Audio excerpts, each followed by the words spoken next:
Karthi, we are live. Well, he disappeared.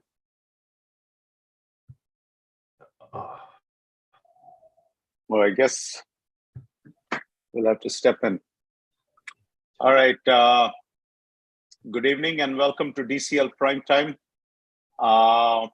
Once again, we are happy to have all of you join the show.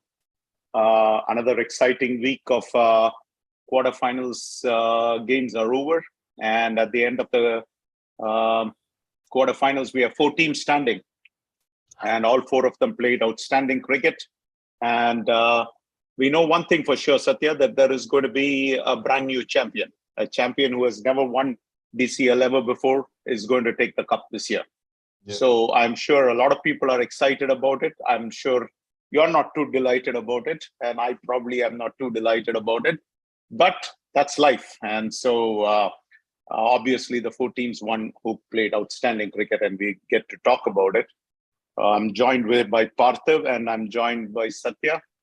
KK is off this week. He is off to, I guess, Europe. He's touring all around Europe for the next couple of weeks.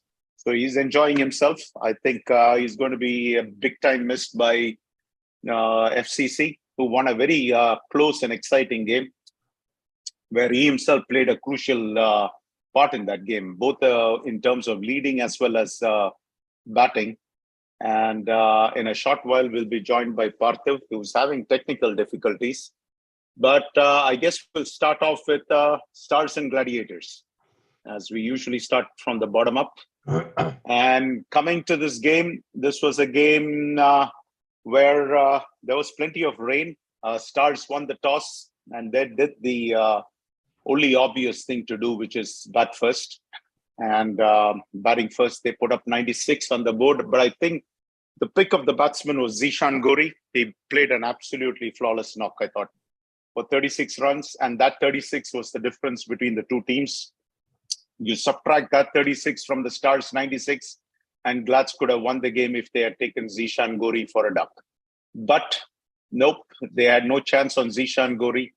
And if you ask me, I personally saw this game. I thought the Stars, when we had them for 96, I felt that the Glads bowlers had done their job. I know that many people think that the Glads bowling is not up to the mark. I don't rate them among the top 3 or 4 bowling attacks in DCL. But I still feel that when you can get a team out for 96, if you had asked me before the game whether 96 we can chase it down, my answer was probably yes. But having said that, the Stars bowling had 5 bowlers. People talked about 4 bowlers, but going into this game, we knew that they would have all 5 bowlers because we knew Satya Chanta was going to be available for this game.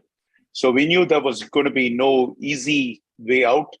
And so the only way is staying at the wicket. And in reply to that, I think Glads fielded the best batting unit which we could field on that given day. We couldn't get Arjun, we couldn't get Anup, we couldn't get Jeet, all consumed by F40. But is this the best of the remaining that we could have fielded? I believe so. We did strengthen the batting, and we did strengthen the bowling too. So having said that, I felt the Stars outplayed us both in the batting department, the bowling department, as well as the fielding department. Ravi Teja had a good game. But other than that, except for the double figure score from Satya Chanta, there was nobody else in the Stars batting which really did anything extraordinary. They all came, it's 1s, 2s, 5s and stuff like that, but nothing to write home about. I was surprised that Hari Parankusam did not bat. I would have expected him to bat. I think that if he had batted, at least they would have batted 25 overs, and in which case they probably would have hit 100, 105. But nevertheless, 96 on the board. The very first over, Glads started, and they started with a bang. And if you know Glads, they only know one-dimensional scoring, which is bang, bang, bang, bang, bang.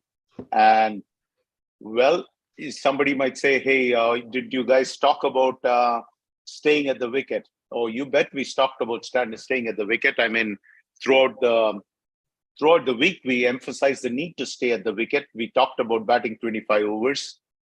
But, I think I would have a better chance training a lion to go to the moon than to get this team to understand that they need to stay at the wicket, because no matter what we say, they see a ball which is there to be hit, they go for it. It doesn't matter what the stage of the game is, and that's exactly what happened. We started off with, I don't know, almost 10 runs scored in the very first over itself, or 8 runs or 9 runs, and we lost a wicket right in the first over. And from there, it was, with the exception of Aditya Aital and Hardeep Singh, nobody else really stayed at the wicket, and it's pretty much, you can see it in the scorecard. It's a mystery that we even scored 63 runs, but I think, we got 11 extras. But totally, if you ask me, was I disappointed? Yes, I was disappointed.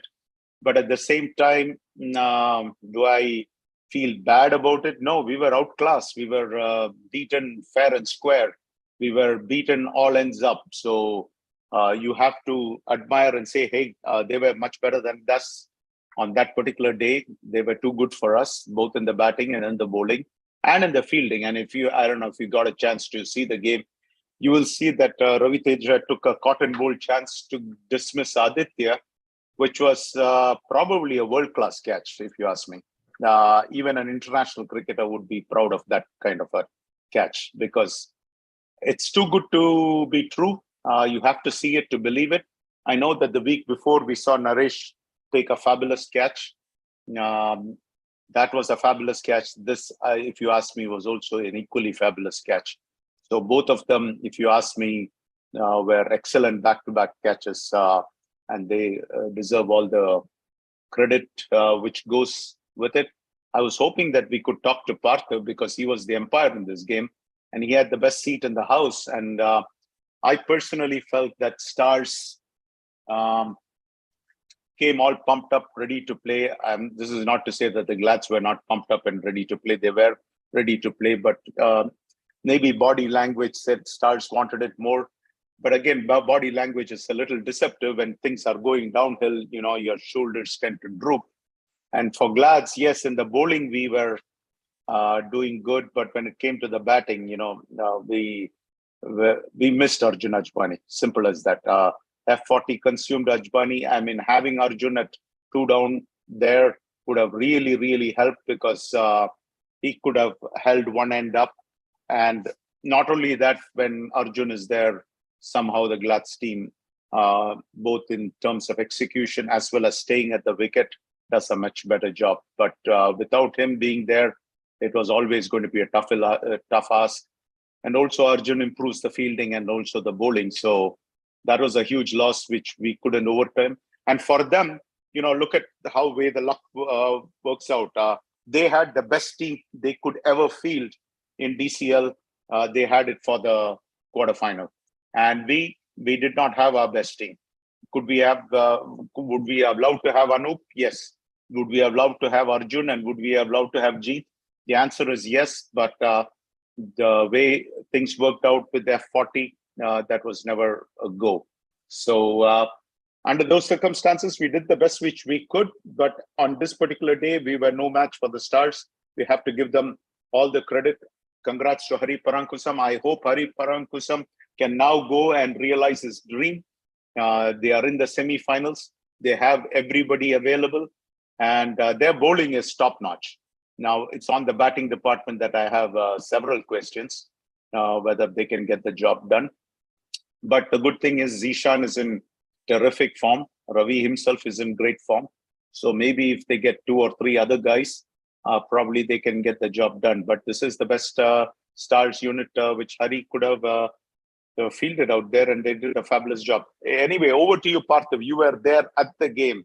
I'm curious what you saw from the best seat in the house. You're on mute, my friend.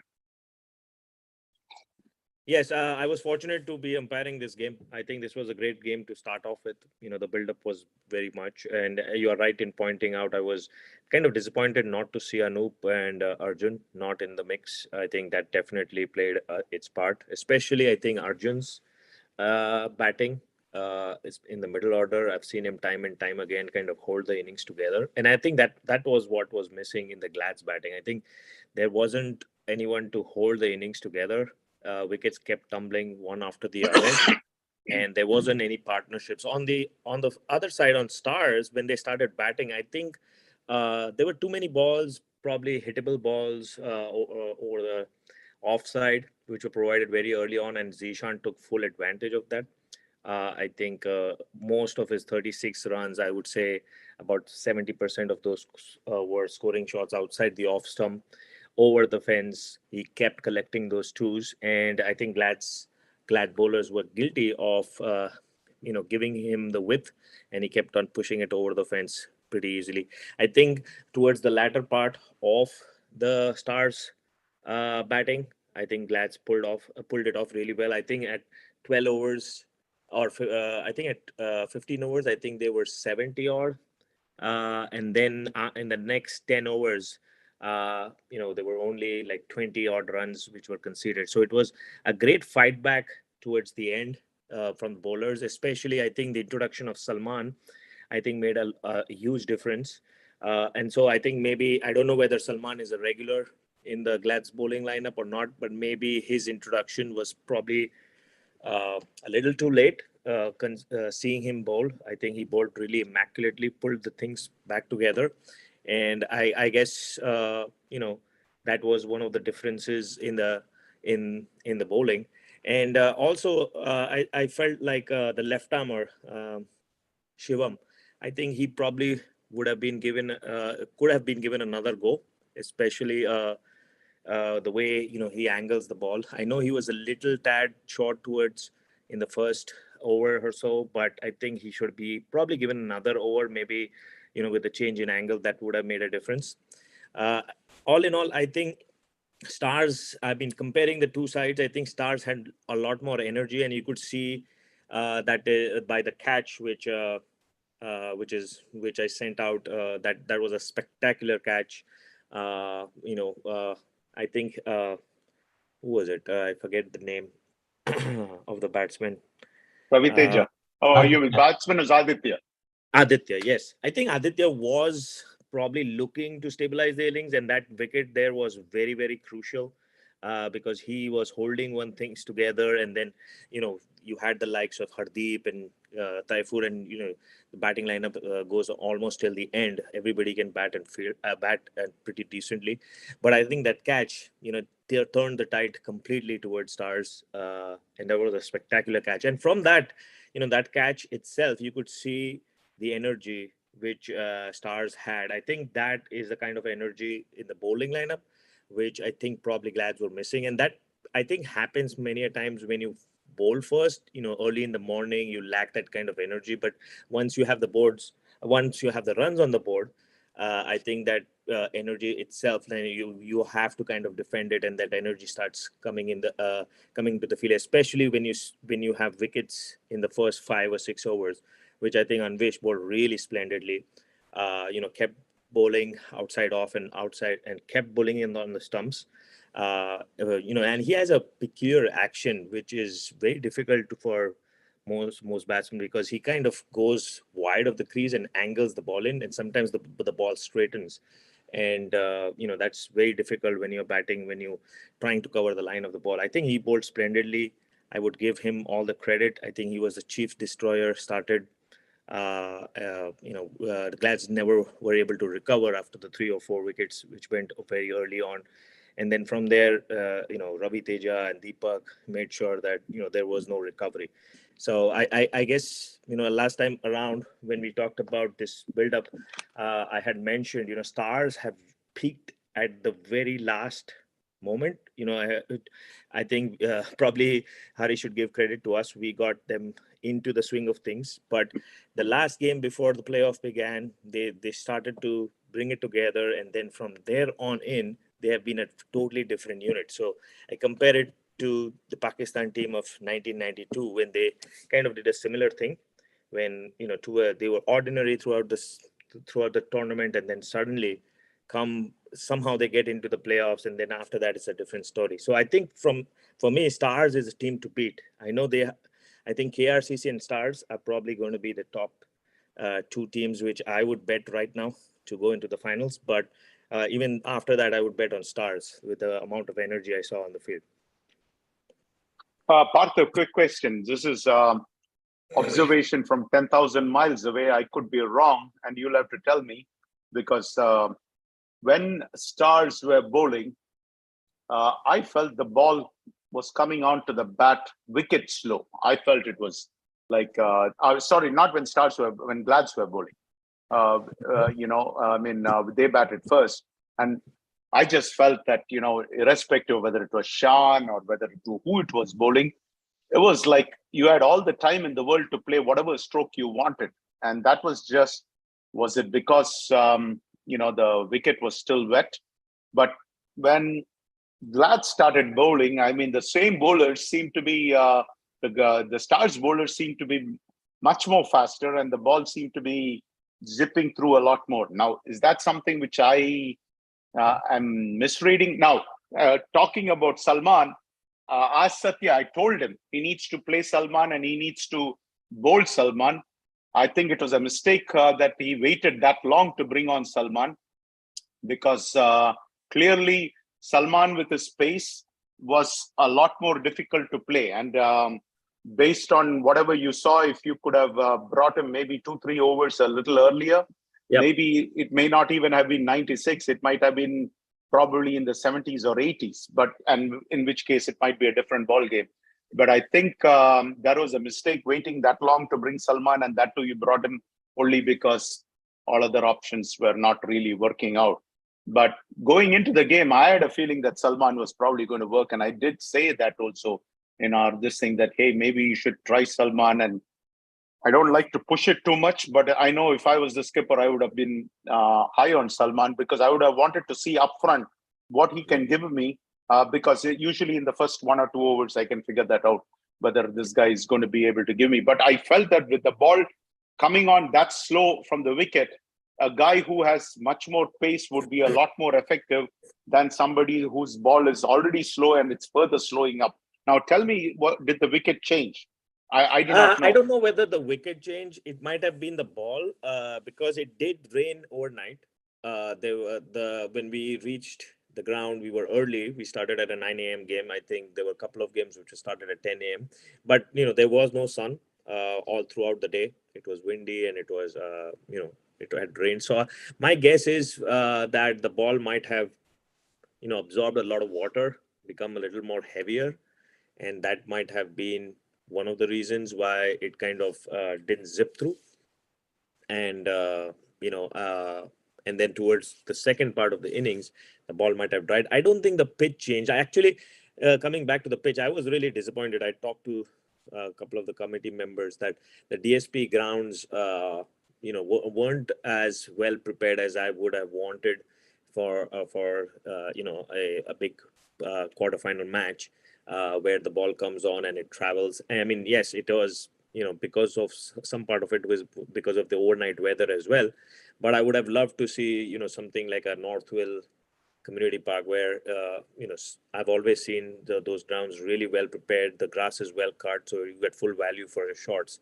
Unfortunately, we aren't able to get those grounds at our own will.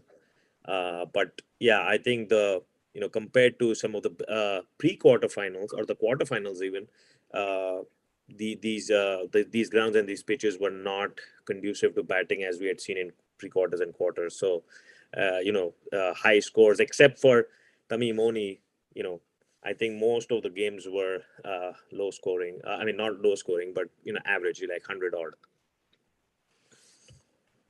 Yeah, I mean, again, I just observed that the ball was this thing, but when they were, when we batted, the ball seemed to be zipping through. So I was just curious what the rule was. But but congrats to Stars, and good luck to Hari Paramkusam. I hope that he can achieve his dream this year.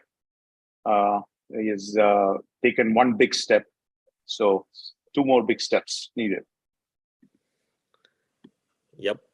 And I think they face off against Raptors, which is going to be a really good game. I think they're equal weights. To be honest, I think it's both teams have like great bowling and batting units, so it'll be a great game to watch. All right, the next game, which was happening right next door to where we were, was a thriller, a low scoring, typical DCL thriller where you would expect not an inch given. FCC, I was surprised that they could only assimilate 74 runs, and thanks to I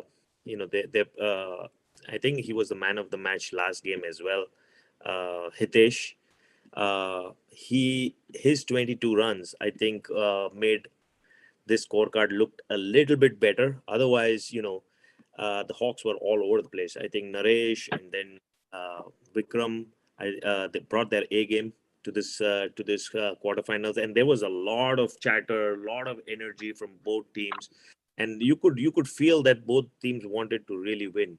FCC on the started really slow, lost a lot of wickets at the start, but then the partnership between Prabhu and Hitesh got them back on track. But just about at the time when things were getting to a little better situation, both of them got out.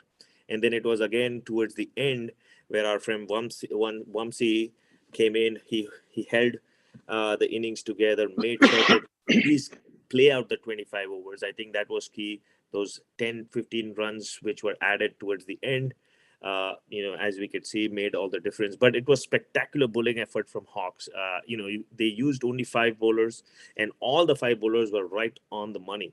If you look at it, and led by their captain, Naresh, 5 overs for 3 wickets and giving away only 4 runs. That was spectacular. And coming to their batting, I think Hawks were, somehow did feel a lot of pressure. I guess, it's their first time in the playoffs. They were counting down the runs. They were, I could see their batsmen being repeatedly, there were instructions going back and forth from the dugout. They were going like milestone wise every 10 runs. They were, counting down the milestones to reach to that 70.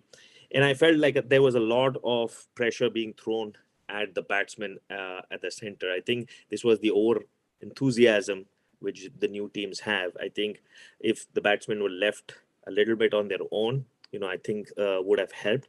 But there was a lot of instruction going back and forth, a lot of interruptions in between, both the fielding side and the batting side.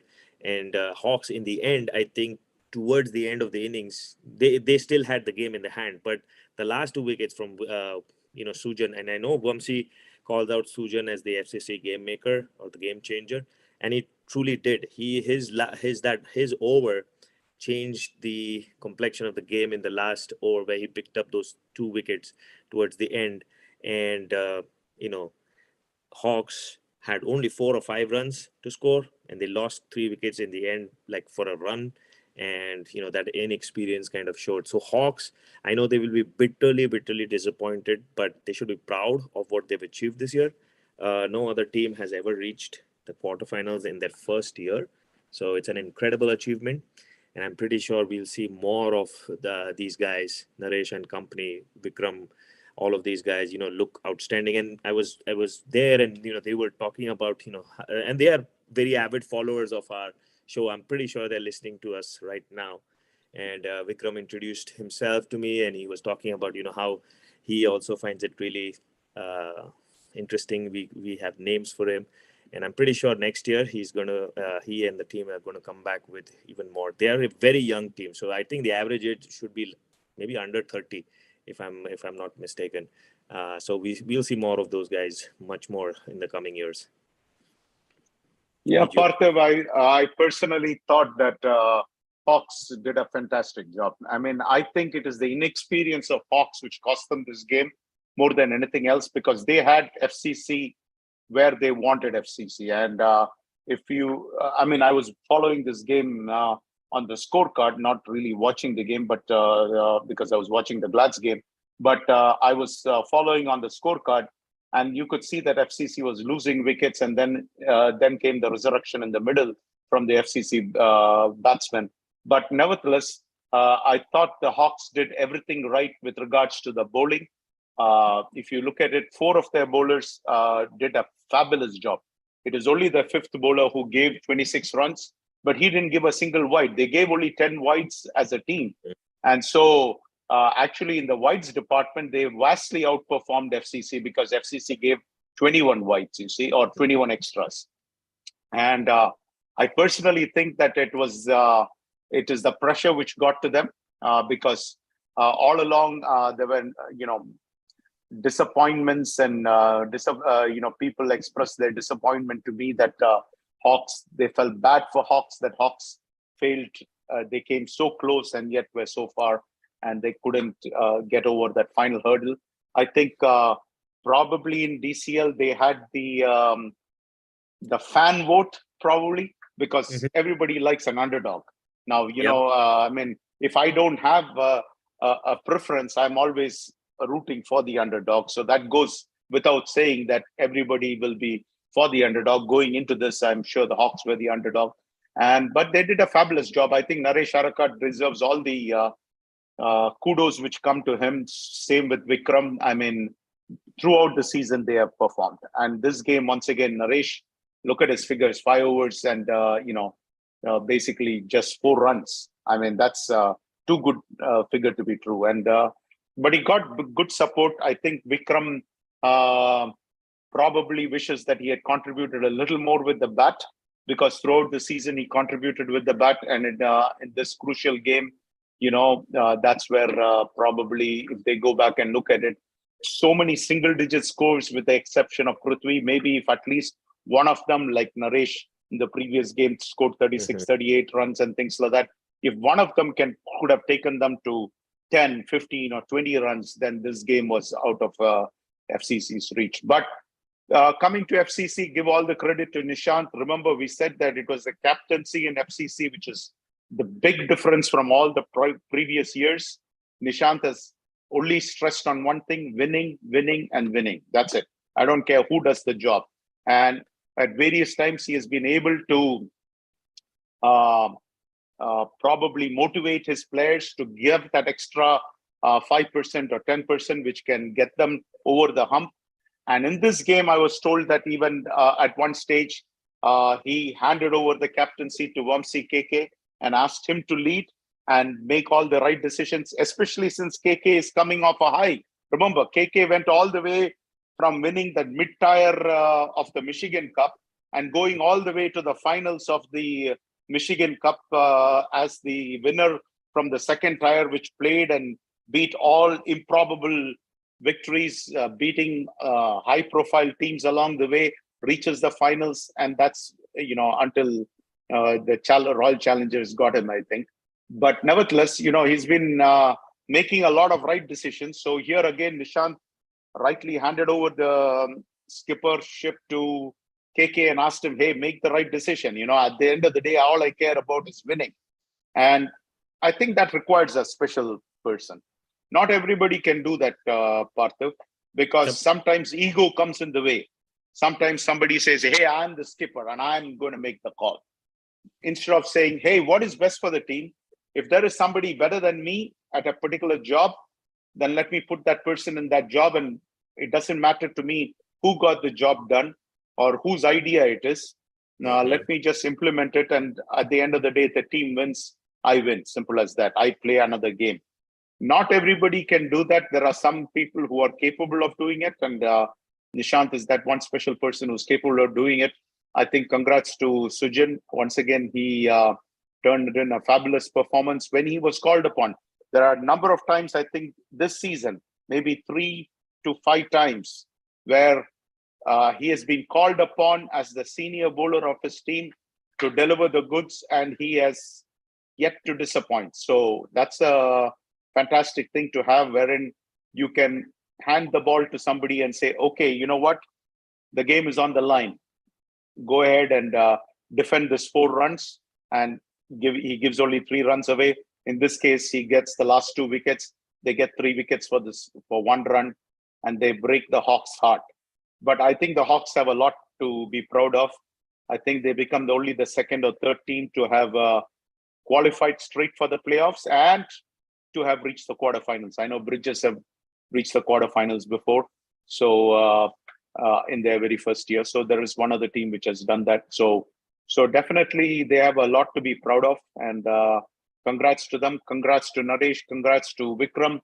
And congrats to the entire Hawks team for playing as a unit and giving a lot of us something to cheer about.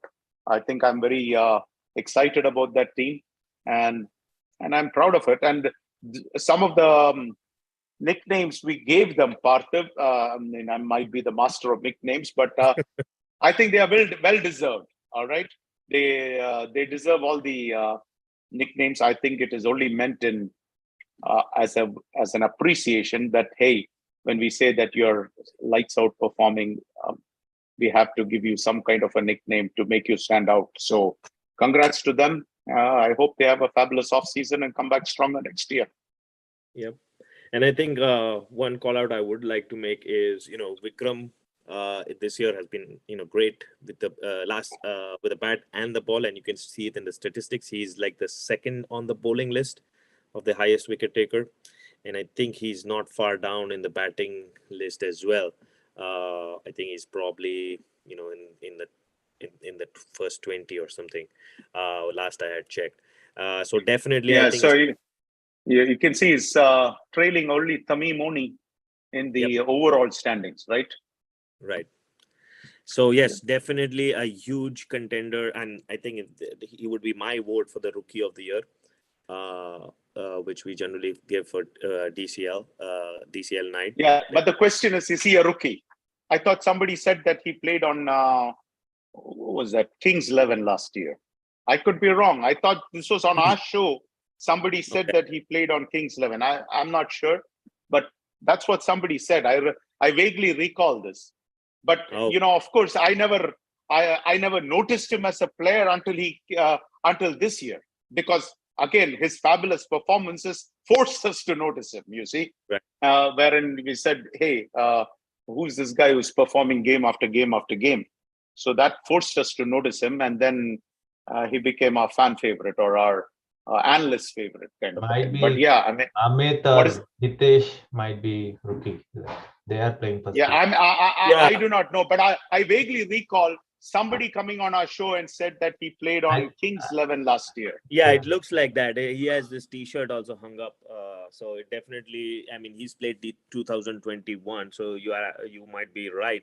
He has played in DCL, but I mean, he's had let's see if I got this right. Can you see who he played for in 2021? I think Kings.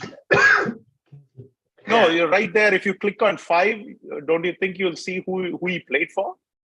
Yeah. Yeah, Kings 11. Yeah, there, Kings 11. See, the reason I remembered this is only because somebody came on the show and said that to us, you see. And I remember recalling that conversation.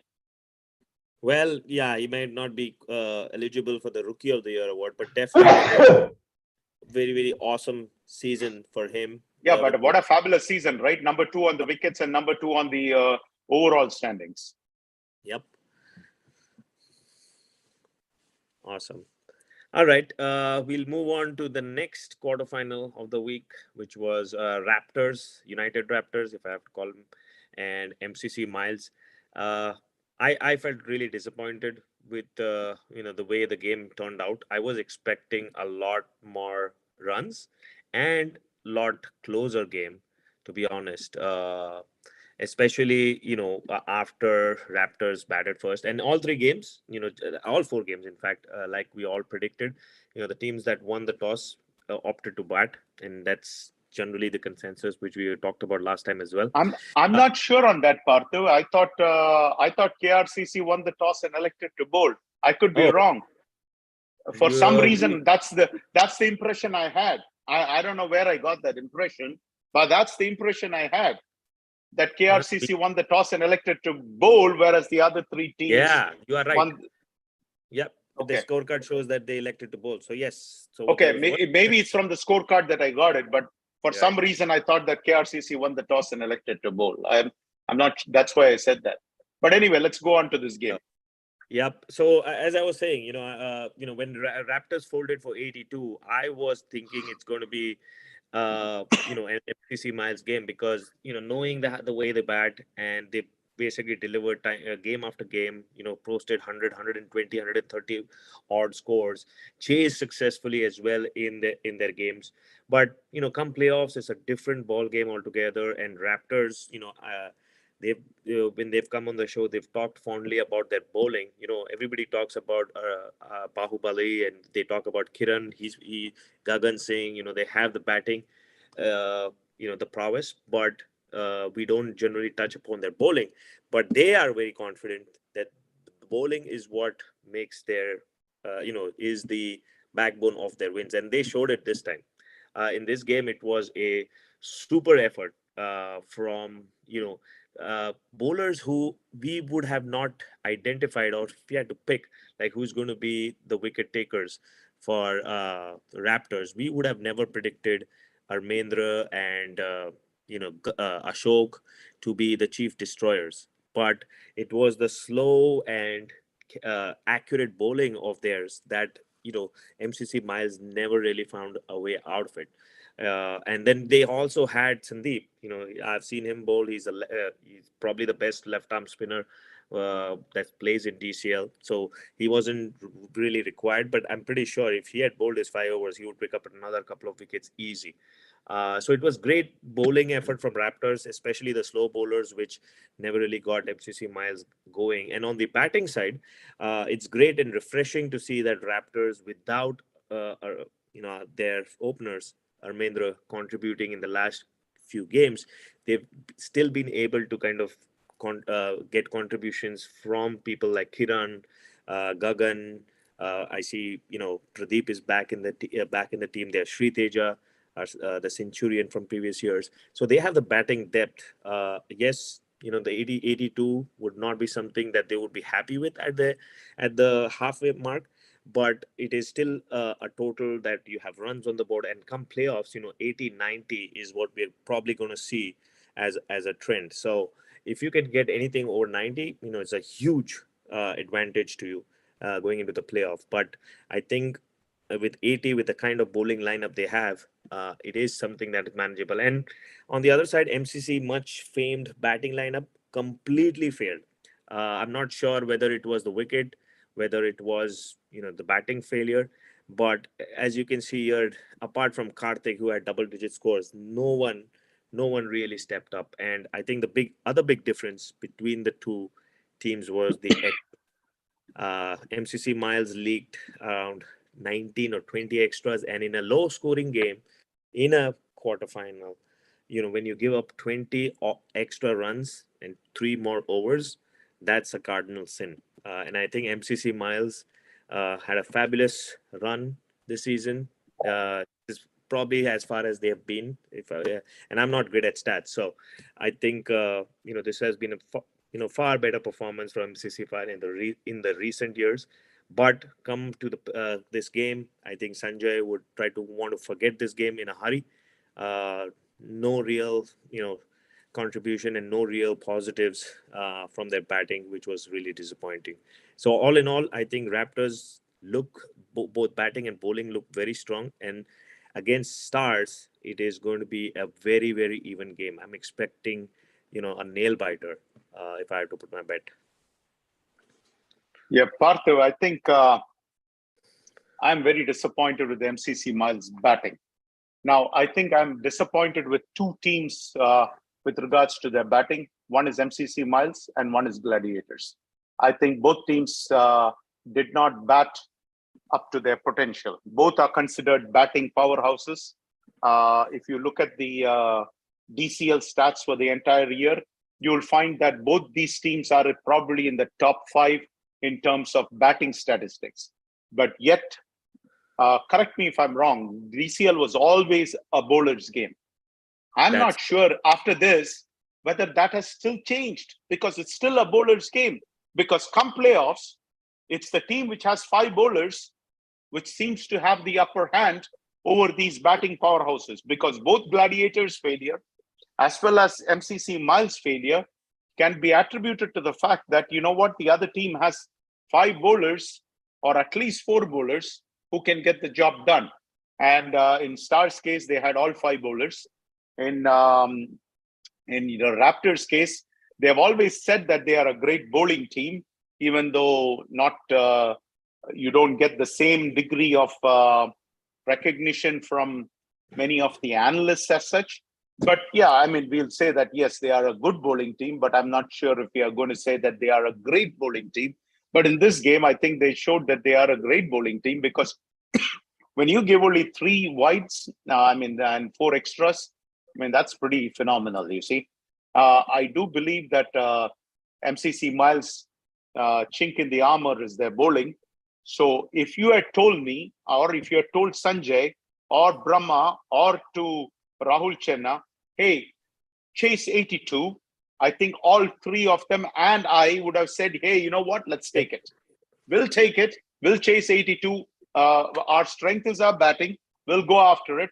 And it is the same thing. If you had told me 95 to chase against Stars, I would say, yeah, I'll take it. You get my point? I mean, I think we can get the job done. But come playoffs, it didn't turn out that way, because the bowlers got the job done. Now, obviously, that's the key. But here in this case, the Raptors bowlers got the job done.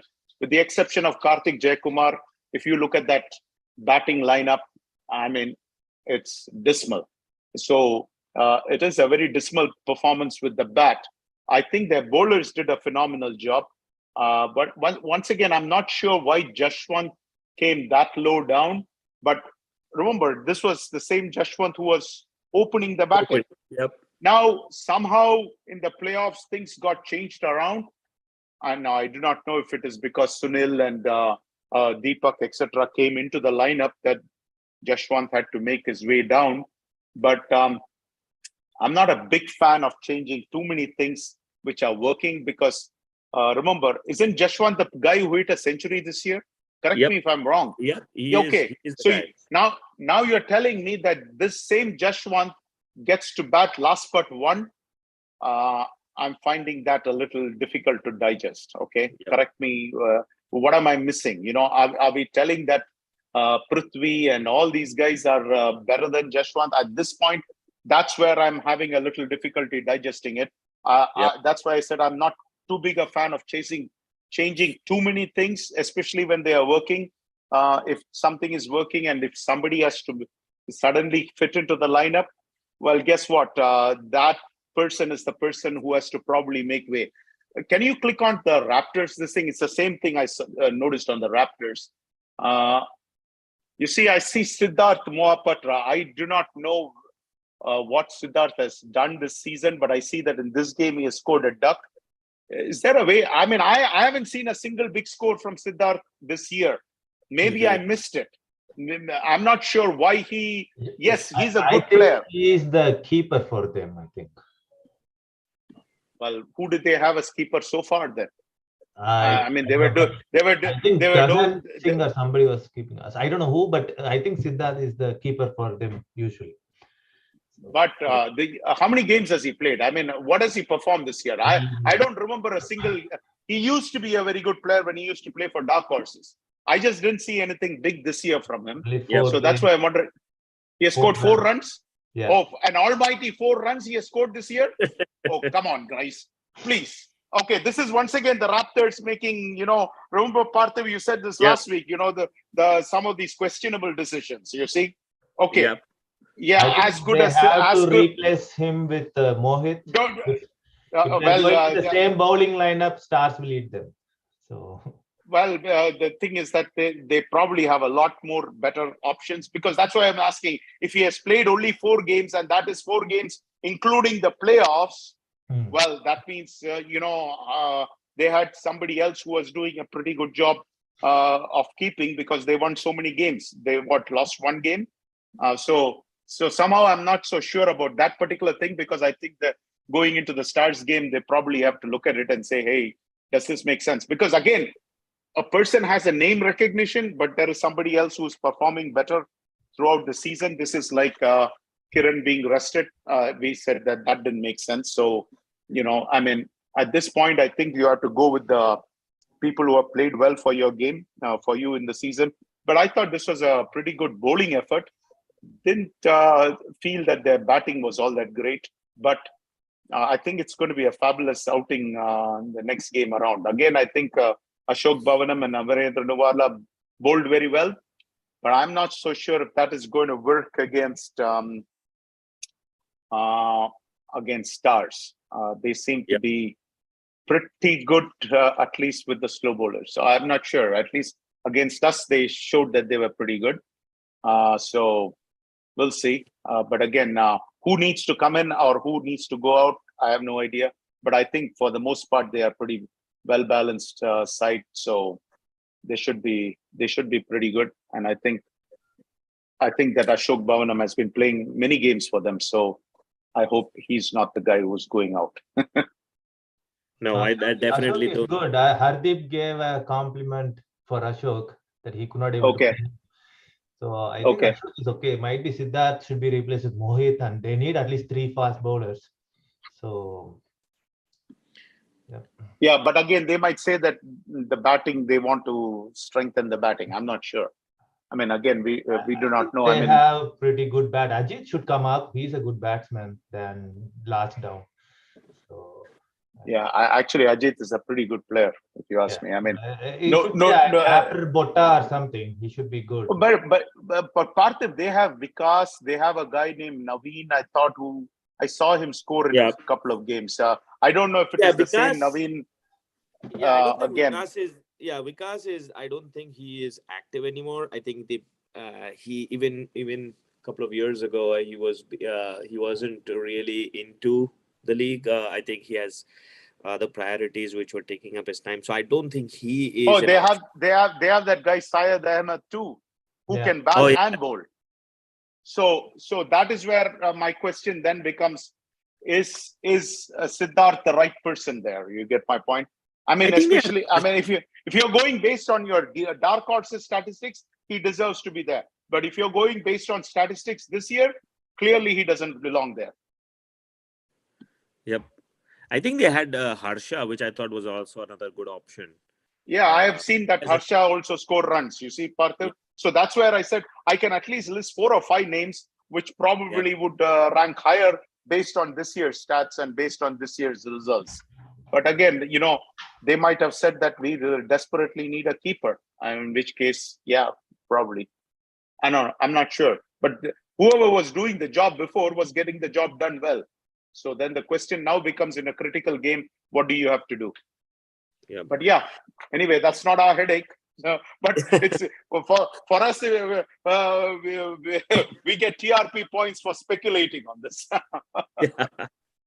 Yeah, I think one of the things, I think Raptors versus Stars, I think when we come to that game, I think that is going to be the key. Is like they have different bowling setup. One is towards the they have medium pacers and fast bowlers, and the other side has spin bowlers. So I think the nature of the wicket is going to play also a big role in that, and who bats first, I think that's going to play. Parthiv, you already know the wicket. It's on Drake Sports Park. Correct me if I'm wrong. So it's the DSP, right? So it's the same place where Stars already played the game. Yep. So but it also depends. As I said, the weather, that weekend, if it rains, all those things do play into picture, and also the toss. I think. Where is Stars versus Raptors being played? Both the semifinals are at DSP.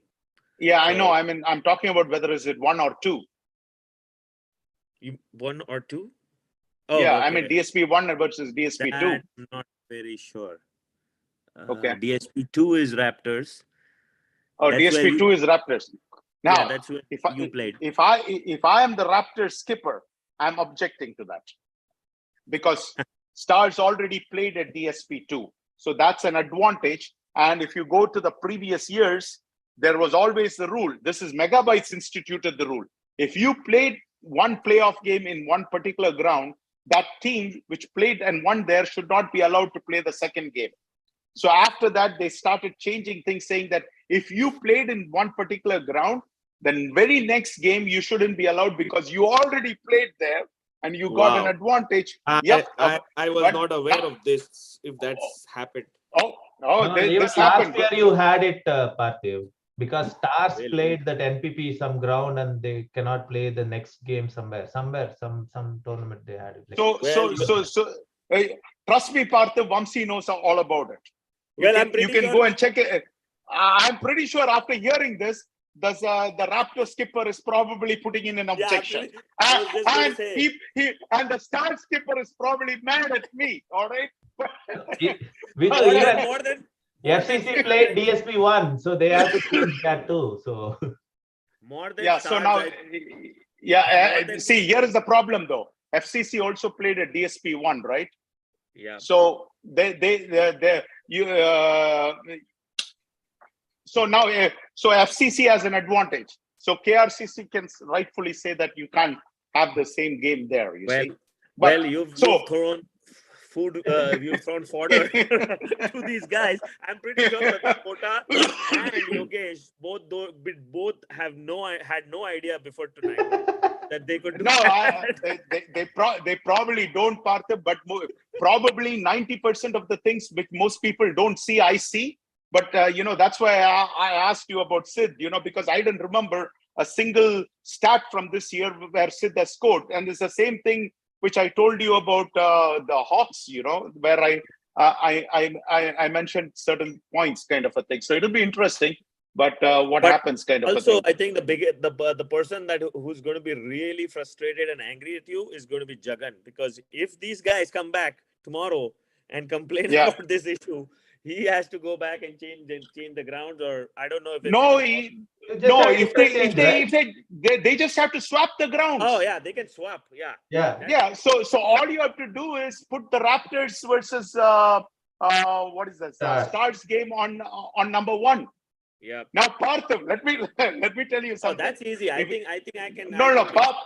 Partha, do you want to know something?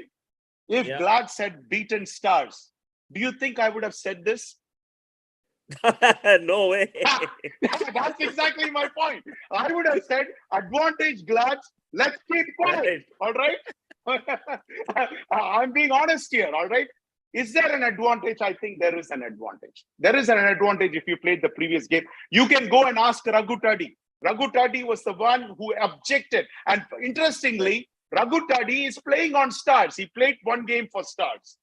So if Hari Parankusam goes and asks Raghu Tadi will say, yes, we have objected and we have forced DCL to change the ground because it was an advantage for GLCC and they were not going to allow GLCC any advantage. And so they forced DCL to move the ground, saying that it is an unfair advantage that the team has already played one game there. But FCC also may not be too happy that I mentioned this, but that's the truth. That's how it was always done. Whether it's done this year or not, it doesn't matter to me, since we are not in it. But if we are involved, Parthiv, trust me, we would have raised this question. Well, that is a great point. So, but immaterial, I think, I think I can bring it back to the committee. See, it's a simple swap, so it shouldn't be. Parthiv, at this point, do you have to bring it? Trust me, wait for some time. The teams themselves will bring it to you. Yeah. You don't have to do a thing. The committee doesn't have to do a thing until somebody objects, right? When somebody objects, okay, now we'll have to look into it.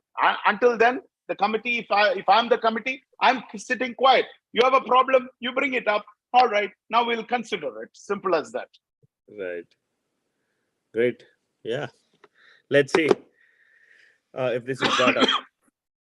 All right. The last game of the weekend was the SLCC Legends and KRCC. And if there is a definition of a one-sided game, this was another one. And KRCC have, started to kind of build this reputation where they've been destroying oppositions. They started with us in the pre-quarterfinals. Then, come Legends, and, Legends have been on a high ever since they've been able to kind of secure the playoff and then beating the highly ranked Sterling Strikers. But this was a very, a very disappointing batting performance, I would say, more than the bowling. I think once you scored 74, I think the match was lost right there. Obviously, KRCC made, things really, really easy for them while chasing. But the confidence was already there. The momentum was already with KRCC. When you score, when you have a score of only 74, you know that you have all license, and Tamim probably doesn't need a second invitation. But coming back to SLCC batting, I think even with the likes of Harish and Sai Pratap and Ravi Teja, Guru Naga, all these guys being there, Sandeep Bopidi, I know him. He's a great left-hander also. And they had pretty much entire squad, full strength. So there's no complaints about that. But it was, a very disappointing to see them fall so quickly, and especially towards the end. Tamim, just basically rattled everyone, and they lost the last 4 wickets in such a hurry that it was basically 8 or 9 runs, and they lost like 5 wickets. 62 for, if you look at the scorecard, Sandeep went out at 61, which was the 5th wicket, and then after that 6 wickets fell for only 12 runs, and the chief destroyer amongst them was Mufasir and Tamim. I think they completely decimated the middle order for SLCC, and a score of around 90-100 was what it was looking for was looking at one stage. But once they scored 74, and the way they ended the innings, it was, momentum shifted so heavily towards KRCC that it was hard to kind of then stop them. And if you look at the bowling figures, yes, Tamim and Mufasir are the people that are going to take the limelight most times, but it is the support which they get from others like Jasneet and Hemant and Satish and Rian. I think those guys play a very important role as well to make sure that that pressure never gets released. And and I faced them, so I can vouch for that. That they just keep coming after you. So there's no one who you can say, okay, come this guy, I'm going to, it'll be big, it'll become easier, or we can get more runs. I think they're so accurate. We've all seen Jasneet. Yes, he doesn't have the pace probably he had a few years ago, but he's still very accurate, still very efficient. He can land the ball where he wants to, and he keeps doing that year after year. And on the batting side, I mean, it was another Tamim Oni show. And, just want to highlight the way Tamim has dominated the last couple of innings with both bat and ball. 100 before, a 50 now. And suddenly, if you look at the batting charts, he's up there. It's a race between Bahubali, our Mendra, and Tamim. And Tamim, I think, not only is on the batting side, but also on the bowling side. So he is a very, very strong contender at this point of time for the MVP of the season. Or even, going, if they go into the semifinals and the finals, maybe MVP of the semifinals and finals as well. So, Tamim, has been playing DCL.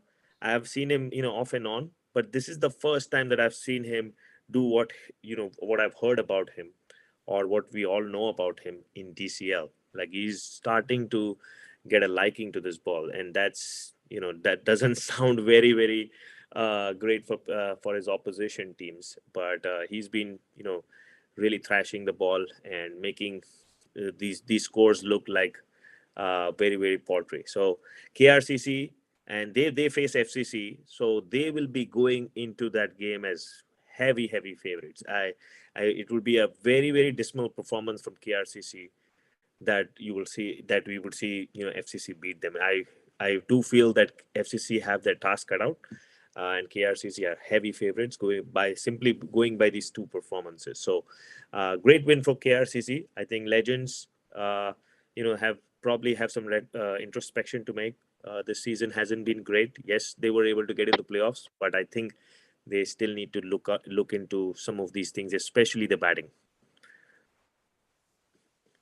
Parthiv, I'm not sure what Legends could have done to stop the KRCC juggernaut. And when I say KRCC juggernaut, it's the Tamim Omni juggernaut.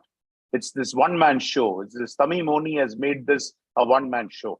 Everybody else is not in the same league. They are not playing on the same planet. This guy is playing a brand of cricket which nobody else is playing. And in fact, I'll tell you what Akash Patel, the GLCC skipper, had to say after seeing this performance. He told, Oni is making DCL look ridiculously easy. Yep. Dilip Patel says he's playing fearless brand of cricket that makes him different from others. So it's not just one or two other people or you alone or me alone. He's playing a brand of cricket which we have not seen in DCL. Absolutely slam bang cricket, fearless cricket. And the important thing is he's able to execute it. I mean, look at it. He's hitting sixes like eating besan laddus. The guy is just hammering it away, and he's having 200 strike rate. Here we are struggling to have 75 run strike rate. And this guy is, if you have 75 strike rate, it's considered good. Oh, it's pretty good. What a fantastic job. And here the man is having over 200 strike rate, you see. And I mean, I don't know. He's just, what I like is Yogesh is every game he has been opening the game. I respect Yogesh for doing that because you know what? This is his team. It's not Tamim Moni's team. It's not Jasneet's team. It's not Maulik's team. It's not Ronnie's team. It's nobody else's team. It is Yogesh Mittal's team. He's the man who is putting the team. He's the man who's pumping the money. He's the man doing everything which has brought them to this stage. So he wants to go opening. He has every right to open the batting. And the same thing with Hari Parankusam. I was glad that he was playing in the Glads game, even though I would have preferred that he would have batted because I honestly think he's a very good straight batsman. So he would have made sure Stars would have batted 25 overs. I felt that Hari shortchanged himself. And I hope he doesn't do that, at least in the semi-finals and the finals if he gets to the finals. But it's good that some of these stalwarts are actually playing rather than just being observers from the outside.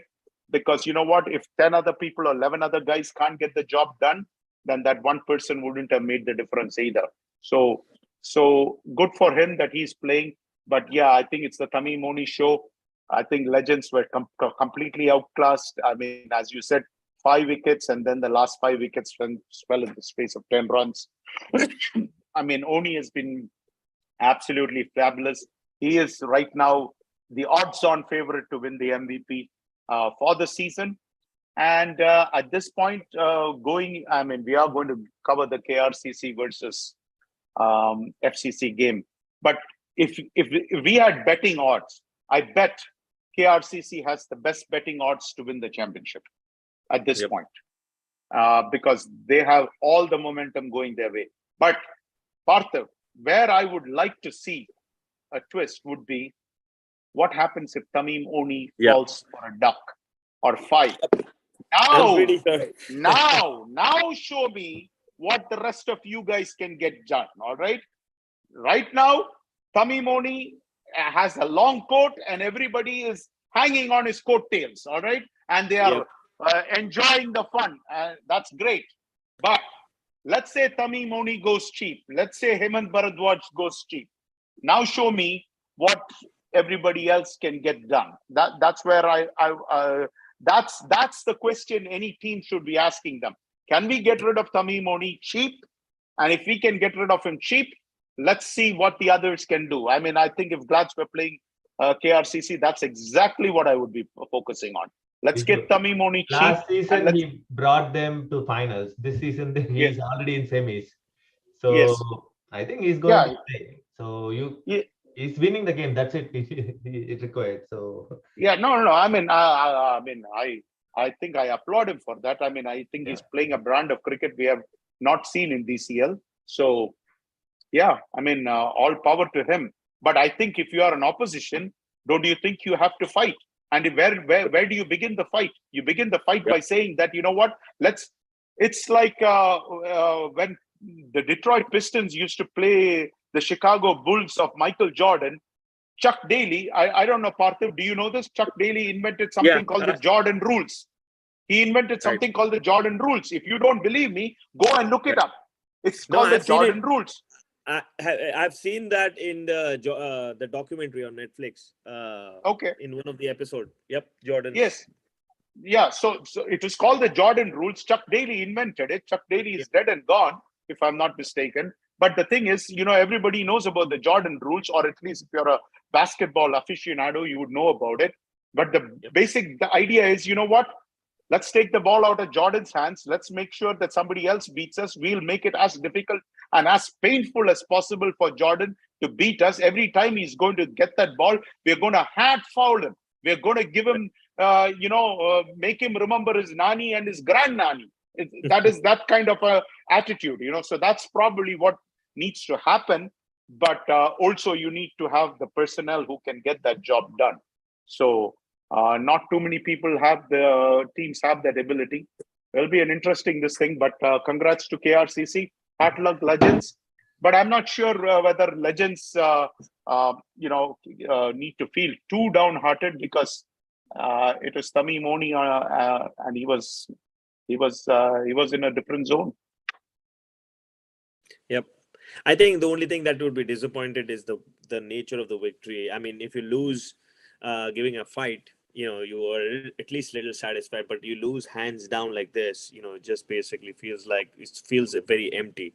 So yeah, man. I mean, look at their bowling. All their bowlers got hammered, Parthiv. Yeah. I mean, which bowler did not got hammered? We had the same treatment the week before that, so I know exactly how Satish would be feeling. So, but you're absolutely right. I think the game plan would be simple. Get Tamim, and then we have a game on. So I think that's going to be the blueprint for Hari to figure out how and who is going to get him. What are the options he has? All right, those were all the games for the quarterfinal weekend.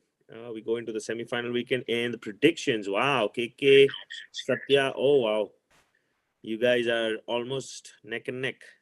I have lost team, and I think probably not going to be able to catch up.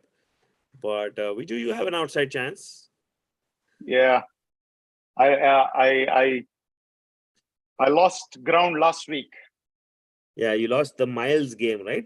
Yeah, and Miles game was the one. Yeah, the Miles game. I took a gamble on Miles. But Parthiv, in all honesty, if you had told me before the game Raptors will score only 82, I think all of us would have bet on Miles. You get my point? Yep. So yeah, I mean, I'm not too disheartened by it, but yeah, I mean, when they scored only 39, I was really ticked off, just as much as I was ticked off at the Glads game.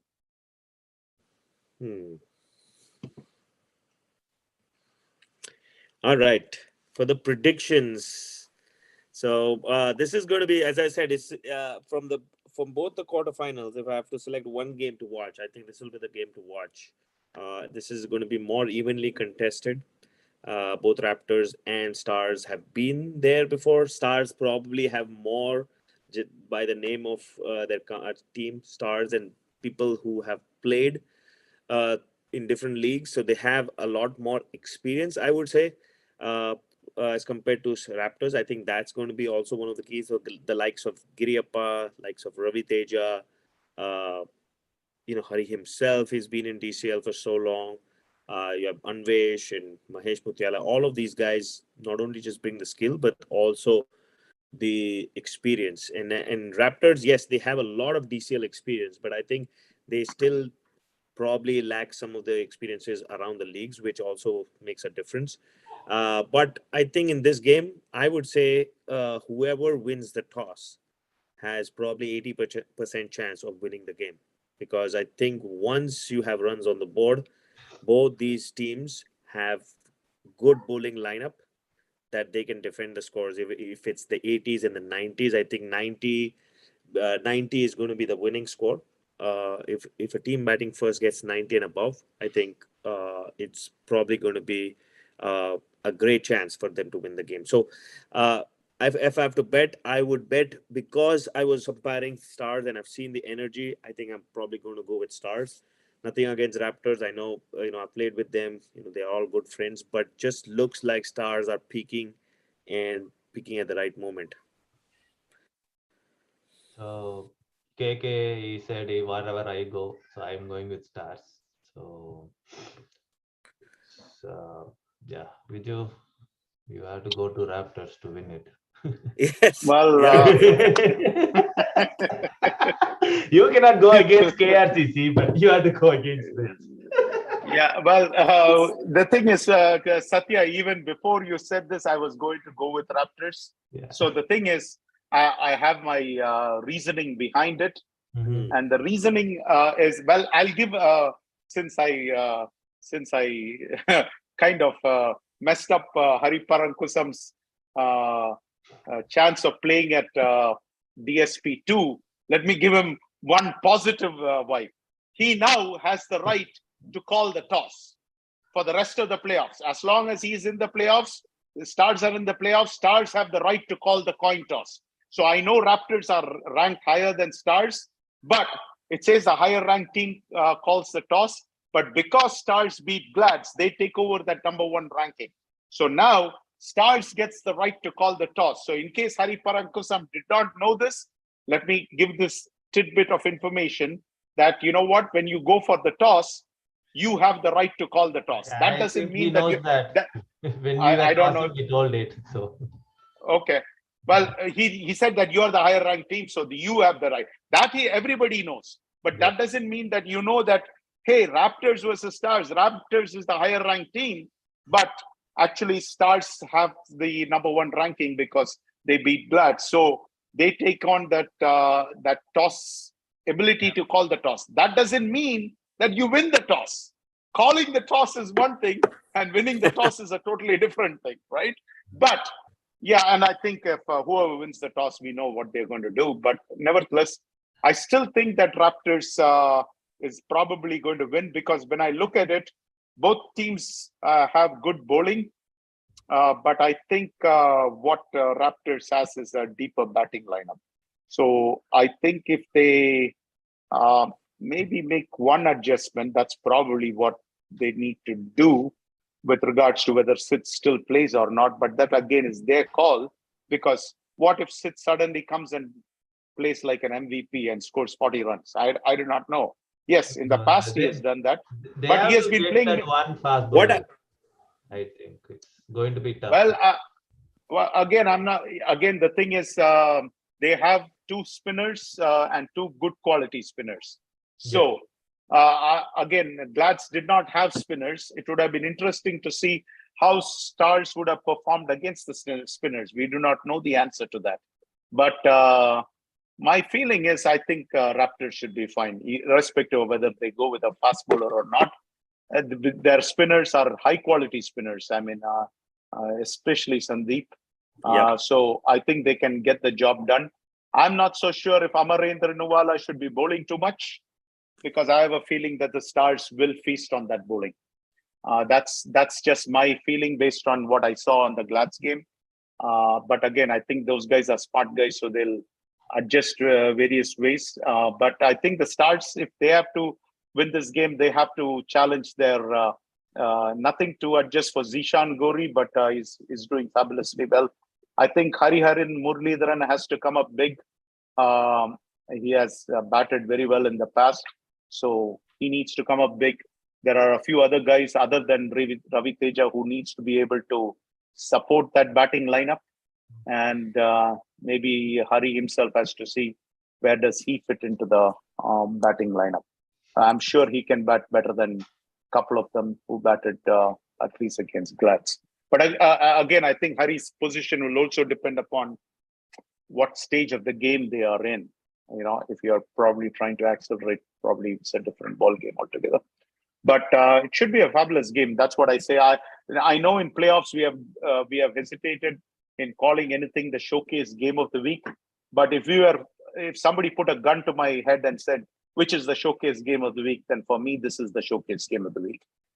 Because clearly this is the game where it's going to be very even. It's going to be few key decisions here or there, which is going to make the difference between winning and losing. I just feel that Raptors batting is slightly better, so that's why I'm going with the Raptors. And they also have a little more variety on the bowling. Well, I have a couple of questions on this game. What would be a matchup that you would be looking forward to? One bowler and one batsman from each team. I would like to see how Ravi Teja handles Sandeep. I think Sandeep, how they use him is critical. And also they have Gagan, and I probably don't want to see both of them operating at the same time. I want them spread out so that basically the opposition has to face the fast bowling and the spinners as a tandem. So there might be a batsman who's not very comfortable with the spinner, but who's comfortable with pace bowling. And again, what I felt was that I would like to see how some of these guys handle some of these spinners. I would like to ask that probing question. And I think when Glads were bowling to Zishan Gori, I honestly felt that we were giving him a lot of balls outside the off stump. And I remember telling, hey, bowl some Yorker length balls to him outside the off stump and pitch it on the off stump. But obviously, nobody ever heard that suggestion. But I wish somebody had passed that along and pin back Zishan, because anything which is short or good length, pitched out outside the off stump, Zishan is hitting it for 2 runs comfortably. I would take that away in a heartbeat. In a heartbeat, I wouldn't give Zishan that bit.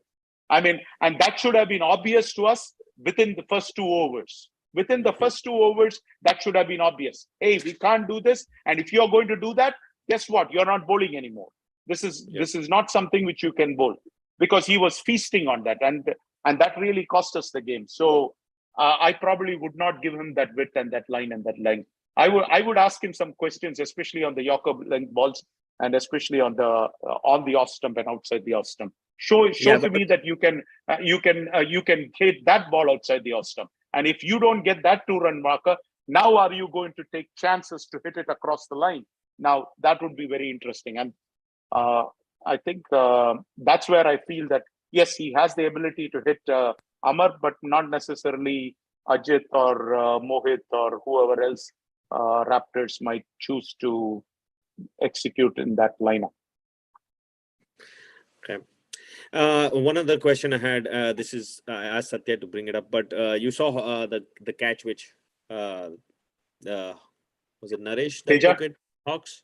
No, I mean the week before. Yes. Naresh took it, and then we saw the catch which Teja took. Which one do you vote for the catch of the season? I know there could be more than these 2 catches, but these are the ones which have been captured. So we have only two to compare. Who would you vote for the catch of the season? I probably would go with the Teja catch. The reason being, it is a bowler who is charging in, and your gravity and your direction is taking you in one direction, and you're forced to dive in the opposite direction. And it is a pinpoint, it is low inches off the ground. You're diving and getting it. I think that's a more difficult catch to execute, at least from my perspective. The other one is equally fabulous, but you already are seeing that ball looping and coming to the left side. And because he's a natural left-hander, that's why I asked that question. Is he a right-hander or a left-hander? And they said he was a left-hander. He's diving to the left. Now, I am a right-hander. It's easier for me to take a catch diving to the right. But both were fabulous catches. But because of the momentum and the gravity, the way it works, I have to give that to Teja, because it is inches off the ground. And your momentum, your entire momentum is taking you in one direction, and you have dived in the exact opposite direction. And in both cases, you can see both the batsmen were stunned that this catch was taken. I mean, clearly both batsmen did not expect it. And who in their right mind would expect that? You know. And so when when somebody does that, Parthiv, you just have to tip your hat to them and say, too good. Yep. I mean, that's what sport is all about, right, Parthiv? Last week we saw Federer and Nadal crying, and Nadal crying for his opponent. Yes, I might be Teja's opponent, and for that game, for that 3-4 hours. But if somebody does something fabulous, if I don't have the integrity, and if I cannot appreciate it, what does it say about you, and what does it say about me? You know, I mean, you and I have battled so many times, but here we are sitting years together later, having utmost respect for each other, and we are still hosting a primetime show and making it the best that we can. and we are trying to do the best that we can, irrespective of whether our team lost or won or whatever it is, you see. And if somebody beats us, we have the ability to say, hey, too good, congrats, move on, wish you the best of luck.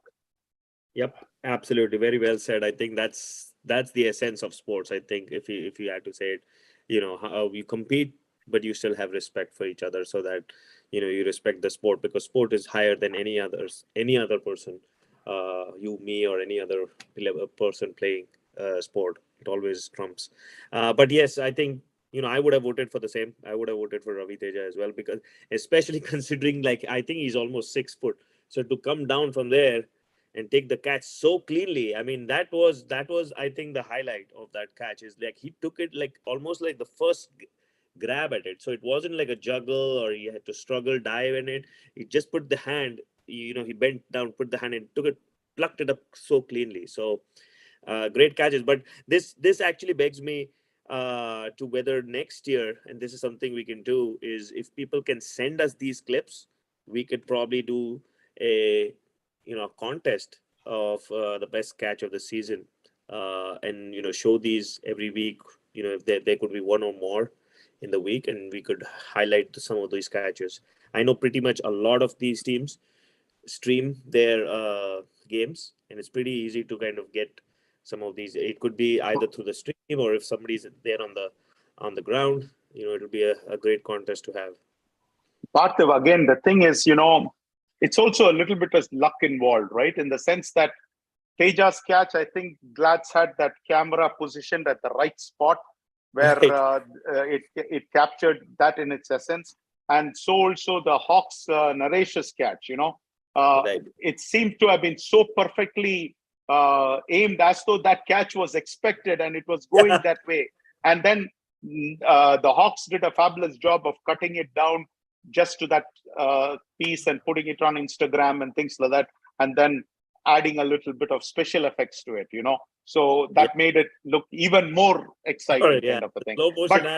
But the thing is, when you are asking me to judge, I have to take some of that special effects out and just judge it based solely on the merit of the catch. You see, that's where I gave you the explanation as to why I thought Teja's catch was a fraction better, kind of a thing. But yes, I do think that this is possible. Again, it all depends upon how many teams are doing this live streaming and their ability to catch it and to send it. But yes, if we got some 5 catches, and I'm sure our sponsor will be can be pushed to give an appreciation award for the best catch of the season or something like that, you see. Yep. I think if we start something like that, I think more teams will be more on the lookout for it.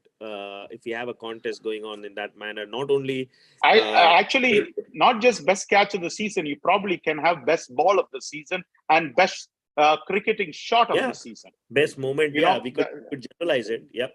Because I'm sure you'll get a lot of contests for the best cricketing shot, and we have seen some audacious shots being hit in the season. It's just that we have not put them all in a time frame and evaluated it. But if somebody sent us all these shots, I think and said, hey, take a look at it.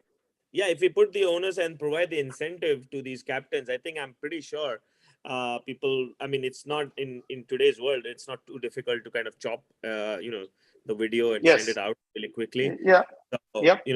Everyone is a video editor with the tools that we have. So I think it might be, an incentive for people to kind of send us these clips if they know that this is going to be highlighted on the show, and then 2, if there is any kind of monetary incentive. I think we could have catches, shots, wickets as well, or any other moment in the game which basically would be interesting. Yeah, but these are 3 areas which I can think of: the best cricketing shot of the season, the best ball of the season, and the best catch of the season. I hope people don't send us the worst umpiring decision of the season clips. That would be a favorite.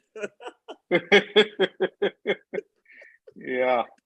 But we have had some whoppers in umpiring too. And there's always going to be. I mean, And maybe we have to highlight some of these whoppers so that these guys don't come and give these whoppers again, you see. Well, that is always a debatable thing because what could be a bad decision for one team could be a great one for the other. So it's always going to be debatable. All right, coming to the next game, the next semi-final, FCC versus KRCC. As I had mentioned, KRCC are red hot favorites for this. FCC, I think they are as far as they can be, but I really don't think they have enough weapons to upset KRCC from here. Yeah, I'm going to. No, at this point, KK is also not playing this game. All right.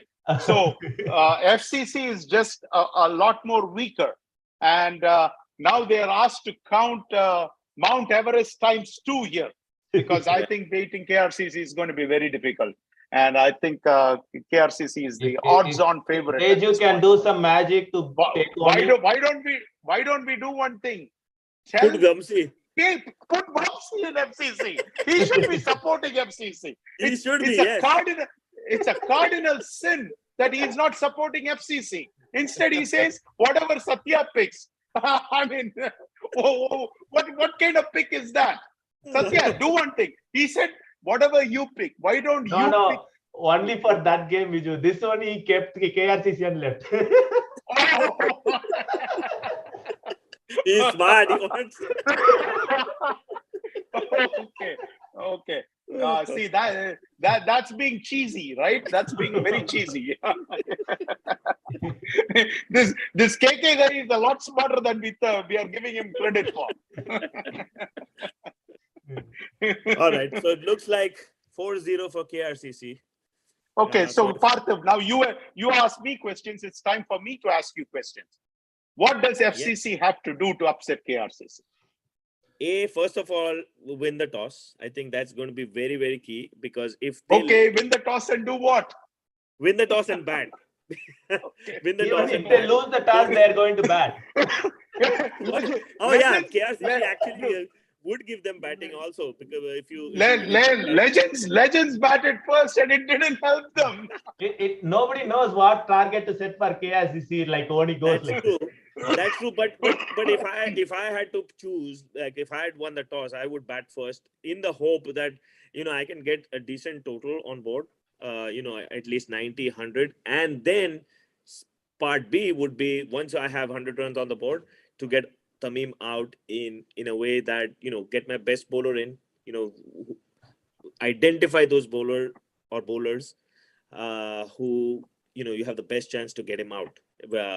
Maybe it's spin. I think that's something that hasn't been tried. I think Tamim has been playing. He will eat spin.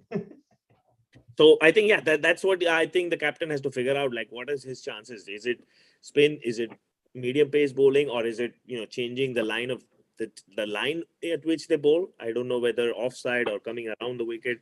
That's something that they'll have to figure out and come up with a plan. And I think it's not never going to be a foolproof plan, but you have to kind of increase your probability of getting him out. So that's going to be part B of getting Hemant and Tamim off as early as possible and expose the KRCC middle order. I think that's going to be the key if FCC have any chance of winning this. But again, if KRCC bats first, I think they're going to bat FCC out of the game, and that's going to be, We don't know, Parthiv, if Tamim, Moni and Hemant goes out, and they don't have anybody strong except Ziban in down order. So we haven't seen them because Tamim has been, and Tamim and Hemant have been so dominant. But you have Jasneet, you have Maulik, you have Ziban. So you have, Maulik was the highest scorer last season. Yes, he has. Yeah, but see, the problem has been this year, the dominance of Tamim Moni has obliterated everybody else. Right. Yes. They have made everybody else as though they don't even count. That's the whole problem. Tamim Moni has made everyone disappear. It's like one giant is standing and everybody else is a Lilliput right next to that giant. Yeah, so I think that's why we don't see we don't count Maulik and Jasneet and all those guys, Zaban and Omkar and all those guys. I mean, they can bat, and I think that's enough for FCC. I don't think yeah, even if Tamim and Hemant fail, I think they have enough weapons. But FCC have the best chance to. It will start with getting these wickets and then hope that because of the lack of exposure, like Maulik hasn't had a decent batting outing out there in recent times. So has Jasneet, all the other middle order batsmen, because Tamim has been hogging that, hoping that Parthiv, many of the games they are not even getting any yeah, chance. You get exactly. my So I point? think that's what FCC has to hope for, is that the lack of exposure Chances, has caused yes. that has caused the rustiness, which could basically result in their wickets. I mean, this is the hope. Yeah. Any special thing you would do to get Oni out? I think so. I'm sure you have seen Oni enough for you to say, okay, you know what? Maybe this is something which will work. Yeah, so I think he, even though like he pretty much plastered every bowler of ours, I think the bowler that troubled him the most was Binod. Even though I think he hit him for a 6 or 2, or maybe, but from what I can see is those variations, the slower balls and the leg cutters were troubling him. He was giving that respect, which obviously Binod deserves, and he gets it from most batsmen.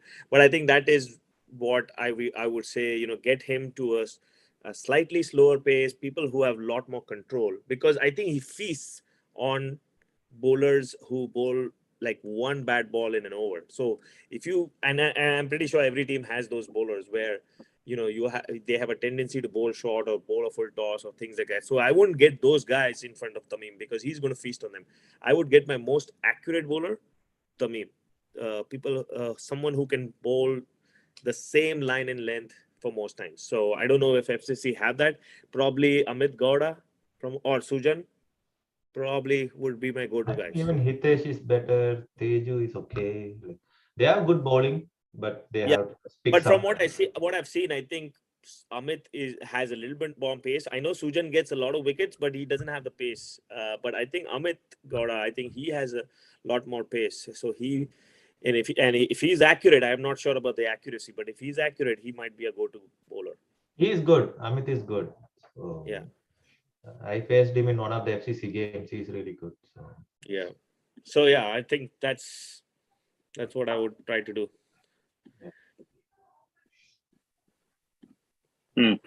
All right. Yeah. It's going to be it's going to be another cold morning from what I can see. On Saturday, it's a 48. It's what it's showing. So is the game at 9 o'clock or is it at 10 o'clock?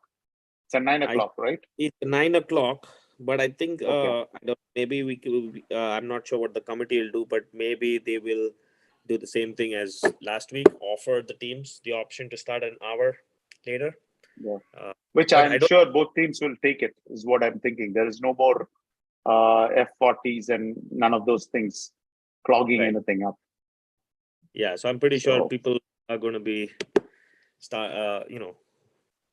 taking that 1 hour, hoping that it gets a little warmer, but it's not going to be too warm. It's going to be in the 50s. So the rain is going to play. I don't see rain here, but if it does, that's going to play a role as well. Okay. Bharti, one question, like as a general, okay.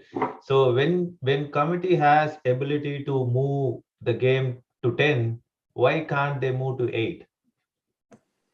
Why can't they move to 8?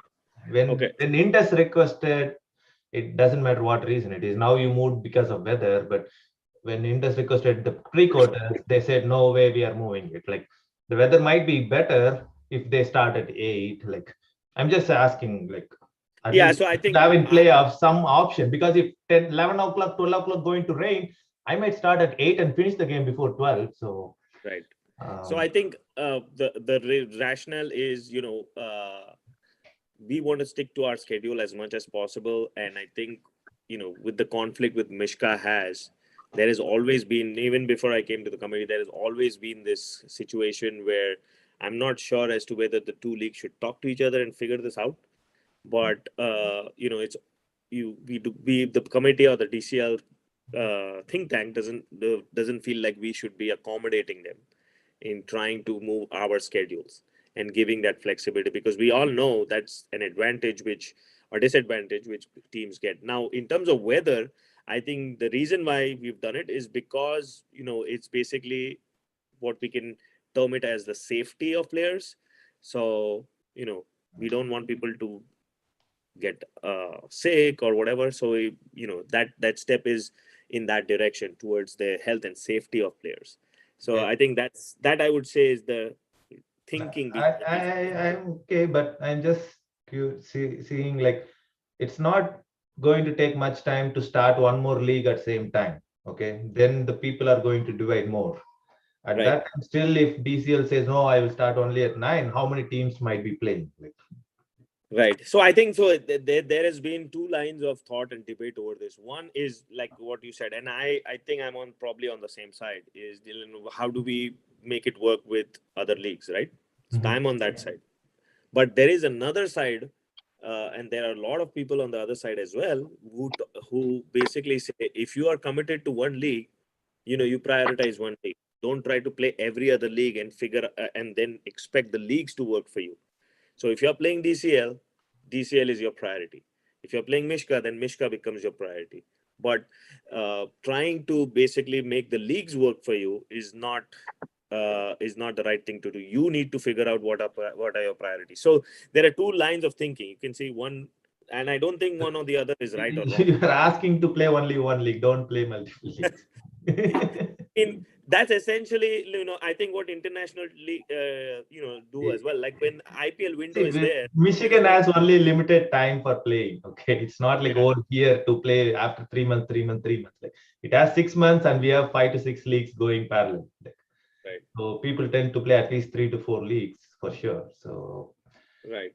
I mean, yes, as I said, there are two ways of thinking about this, and both perspectives are right. But I have no idea as to, because I think, if we go for vote, even if today we go for vote, I'm pretty sure it'll be dead split in the center, or, may not be a clear majority.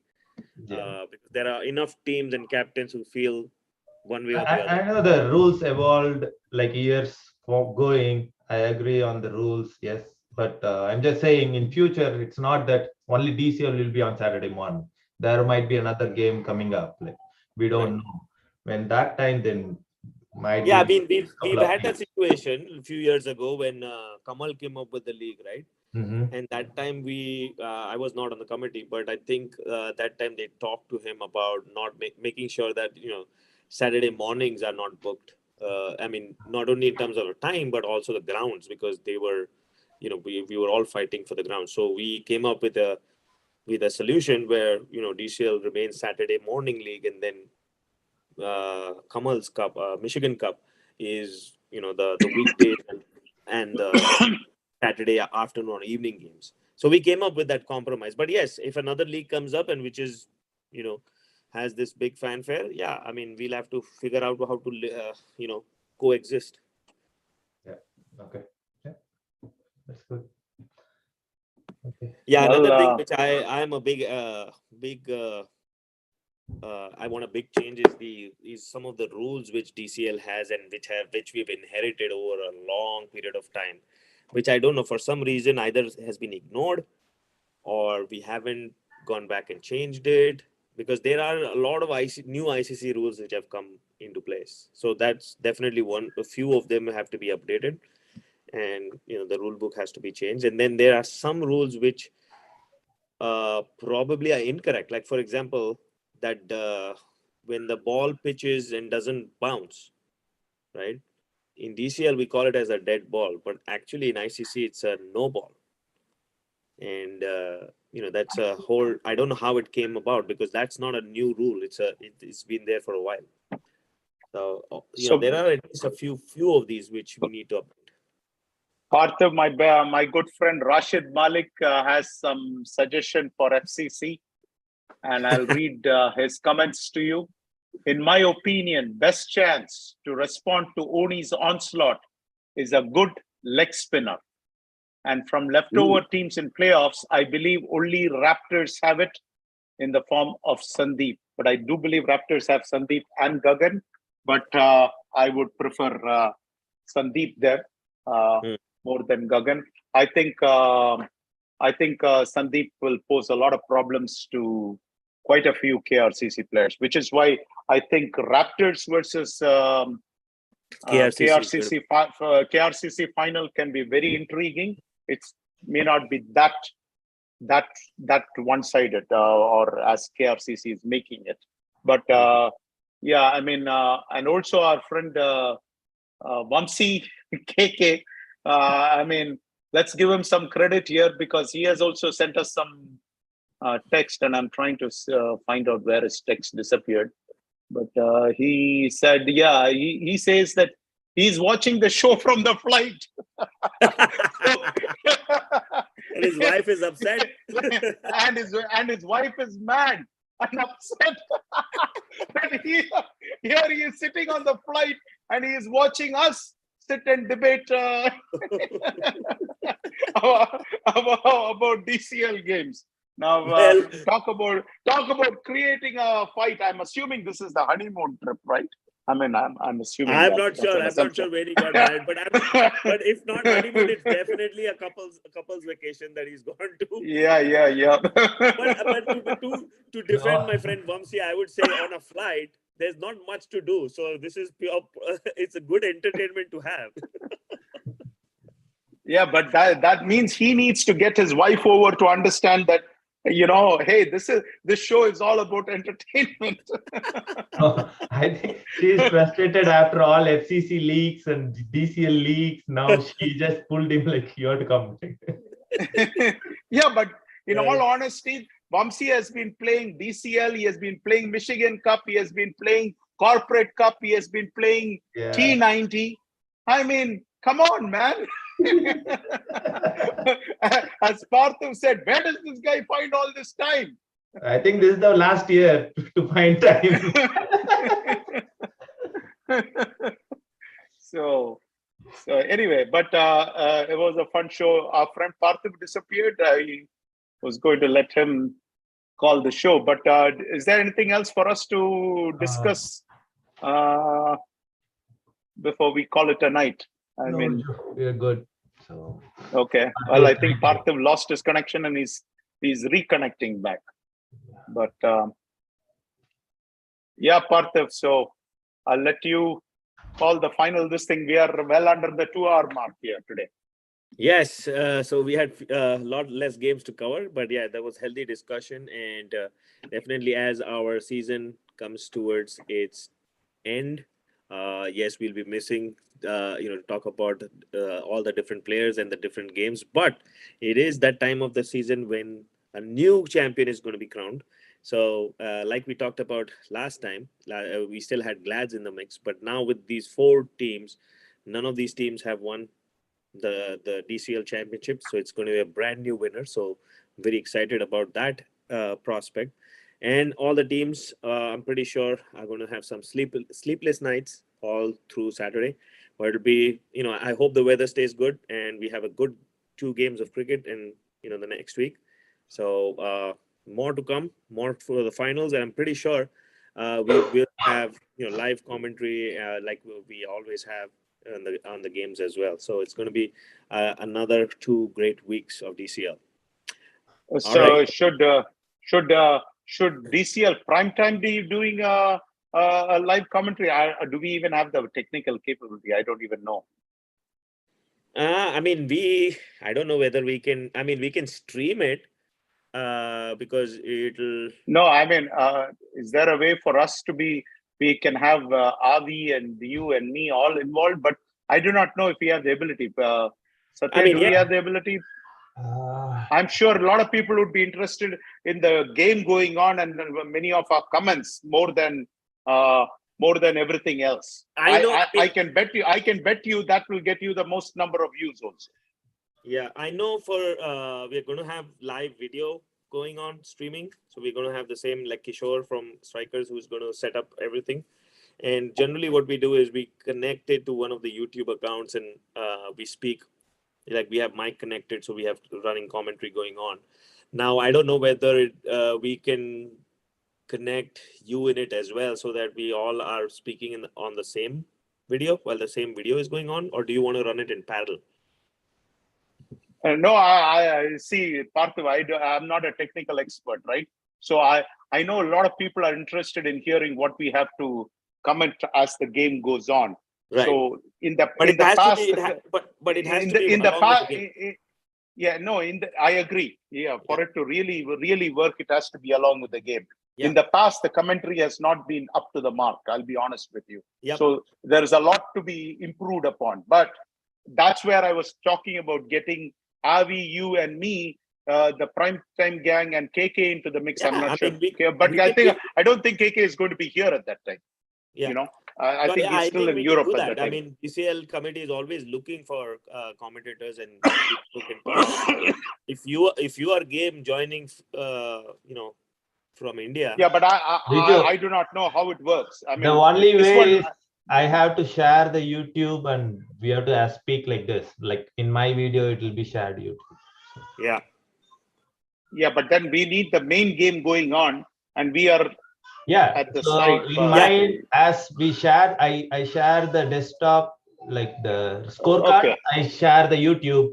Then we can speak on the side on the top. So yeah, so we'll have to do that on the computer there, which Kishore has. Yeah, so we'll have to create a Zoom.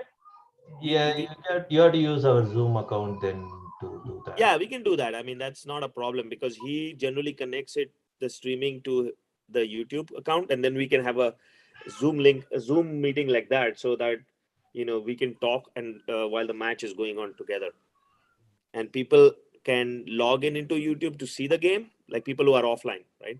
I'll check because I might need Viju's help also because he needs to give me some passwords and everything. So. Yeah, I mean, we still have time. We have another 2 weeks. I'd work with Kishore to find out that. So. Yeah. Cool. Okay. Well, the other thing is, I think the next show, Parthiv, is our last show.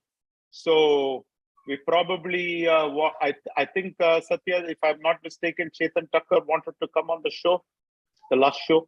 Yeah, so you might want to tell you might want to check with him, and then if we might want to plan what we want to do for the last show, since we have only 2 teams. So obviously, we'll be covering the 2 games, but then we'll also be talking about the DCL finals kind of a thing. But it should be interesting. Okay. All right. Sounds good. Sounds good. Thank you, guys, and good night. Good night. Bye.